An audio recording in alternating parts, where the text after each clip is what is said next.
Hello everyone and welcome back to another Black Clover mobile video. So season 4 is basically here and we have the new seasonal Noelle. She will be a blue debuffer and the new seasonal Charmy. And today we are going to talk about should you summon on this banner? Are these characters worth your crystals or should you just skip? And which character should you choose with your key? Now let's talk about quickly about these characters and let's see what they bring to the game. So the first character is the Halloween Noelle. She is a blue debuffer and I would say she is the best debuffer in the game for me.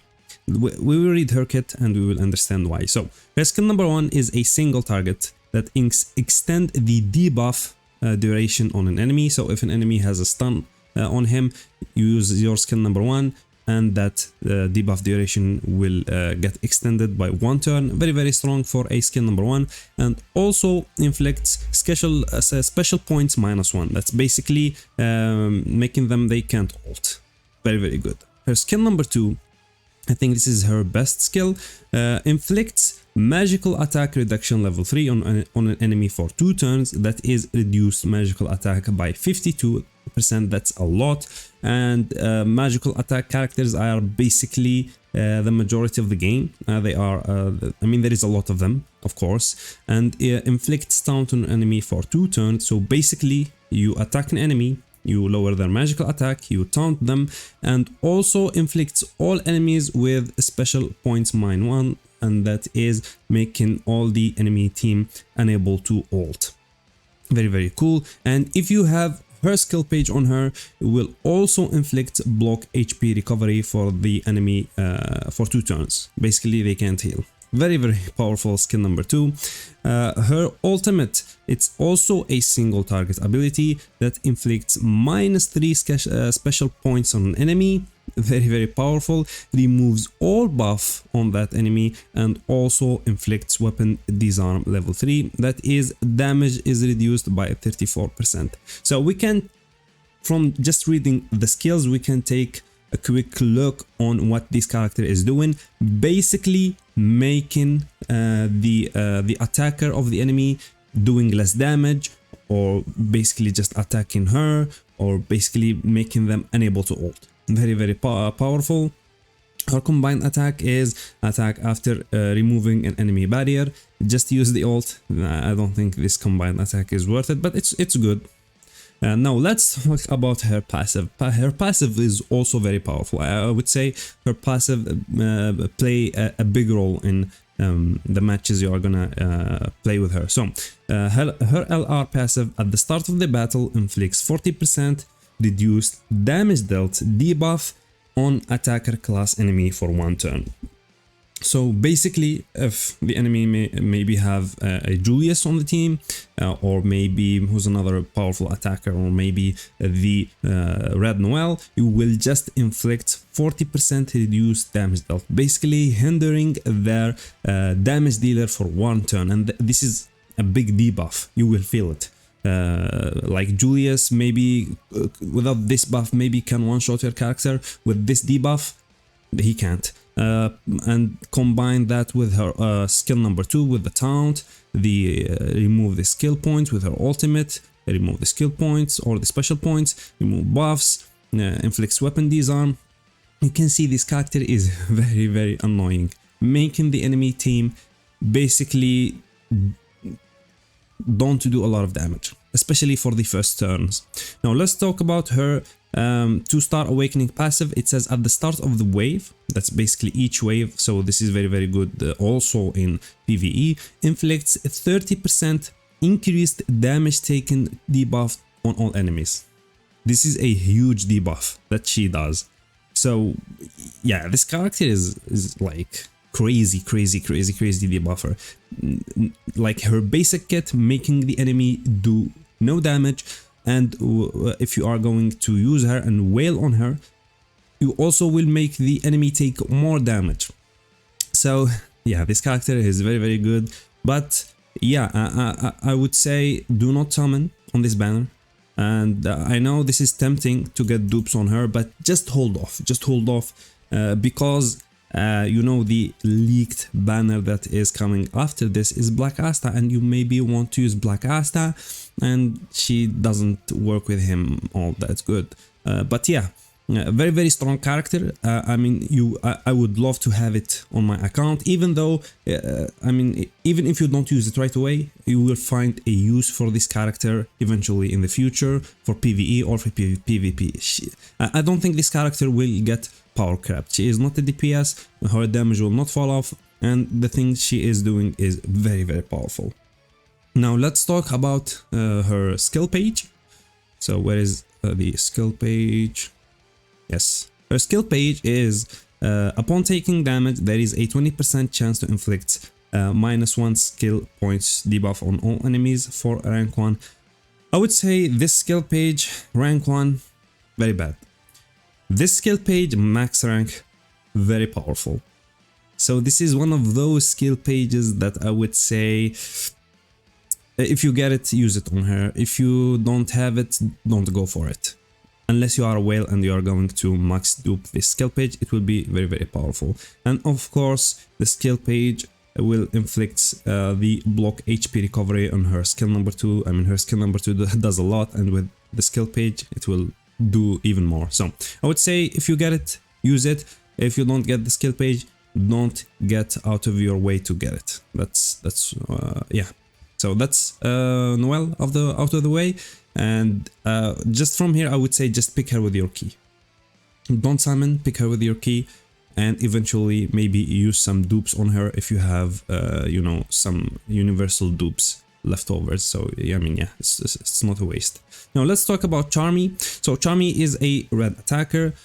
To be honest, this character I got it day 1 on JP/KR my account, and I actually never used her.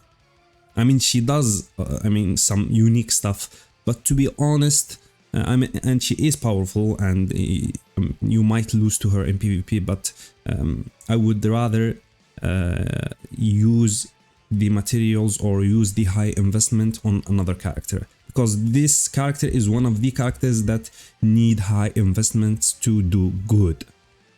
And I would rather use the high investment on Black Asta or Julius or another strong character. So let's read what the Charmy can do. So single target, skill number 1 inflicts burn enemy, very very good, very basic also. The skill number 2 is an AoE, and it says if the enemy is under a pumpkin pie, this is the effect from her ultimate, applies Halloween firecrackers to them. Halloween firecrackers is instantly activate the pumpkin pie effect and then remove it. We will see what the pumpkin pie do. So basically, if they have the debuff, it will activate the debuff instantly. So her ultimate is a single target damaging ability that applies the pumpkin pie effect to the enemy. And pumpkin pie says when 5 turns pass after applying this effect, inflicts 600% of attack and magical attack as a damage dealt, and then removes it. After applying it, at the start of every turn, increase damage dealt by pumpkin pie. Basically, it inflicts an enemy with pumpkin pie, and when 5 turns passes, the debuff will explode and they take a lot of damage.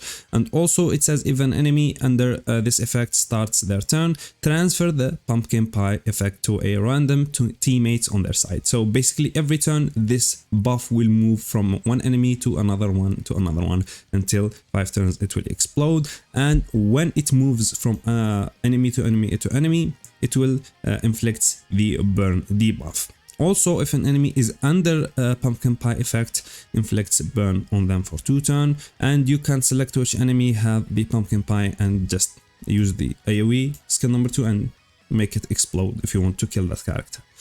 This character is such a hassle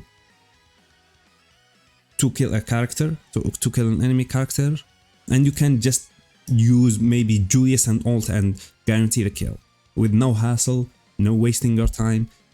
But she can inflict a lot of burn, so that's what she brings to the table. But I would say I would rather use Julius, I would rather use Black Asta, I would rather use Noelle, I would rather use a lot of characters. But she does have her place, I would say. But either way, I don't think she is worth the high investment, and we will see why she is a high investment character, because just reading her skills right here, she's not that very impressive. Her combined attack also removes the barrier. I mean, it's very good, but you know, it's whatever. So her LR passive, it says when HP is below 30%, grants immortality buff for 1 turn, once per battle. Very, very powerful unique or LR passive. Her 2-star awakening passive, when pumpkin pie is removed, apply 2 burn stacks to all enemies for 2 turns. Now this is very strong. If you want to use this character just as a burn applicator on the all enemies, I mean, yeah, she would work, and she would work very, very good. But is it worth summoning for her, getting her, and getting 2 more dupes of her? I would say maybe, but for me, I would say no. And the 5-star awakening is at the start of the turn applies 2 burn to a random enemy, so just more burns. So for me, Charmy, to be honest, she's a good character. Maybe you get her in the future, you can try to have fun on her, but if you are a free-to-play and you are saving for strong characters, skip. Just skip. Black Asta is coming after, and I would love to use my hard-earned black crystals that I saved for and my universal dupes on Black Asta, not on this character. This is my opinion. You can take it however you like. So, her skill page, when attacking a target inflicted with a burn, there is a 10% chance to recover 20% of your maximum health. I would say this skill page at you know, no dupes, very bad. On max dupes, very powerful. 100% chance to recover 100 of your maximum health. Very powerful. And you can see the trend of the skill pages at 0 dupes doing meh things, literally. The passive, you can't even use it, but at max dupes, very, very powerful. So this character, I feel like, is a whale character, and even whales can find other useful characters or other stronger characters. So yeah, and yeah, when you have her skill page, you can of course explode the pumpkin pie effect on the enemy. And yeah, I think that's it. If an enemy is under pumpkin, okay, so she will inflict the stun. Okay, I'm sorry. Yeah, you know, this unit, I have it on my account. I never built her. So if there is an enemy under the pumpkin pie effect, inflict stun status element on them for 1 turn. Basically, she can stun also. That's very good. But yeah, I mean, not worth it, I would say. Summoning for her and summoning for her skill page and for her dupes just to do some fun stuff. I would say for me, it's not worth it. But this is my opinion.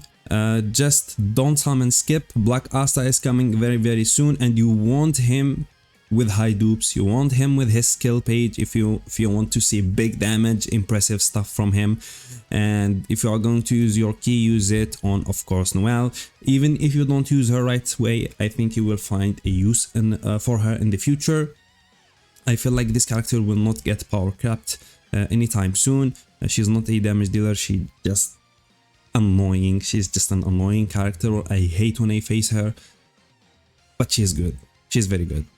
And yeah, making Noelle character is very, very broken. What's new? But this is my opinion, and this is it for today's video. If you enjoyed it, please leave a like, and I will catch you in the next one.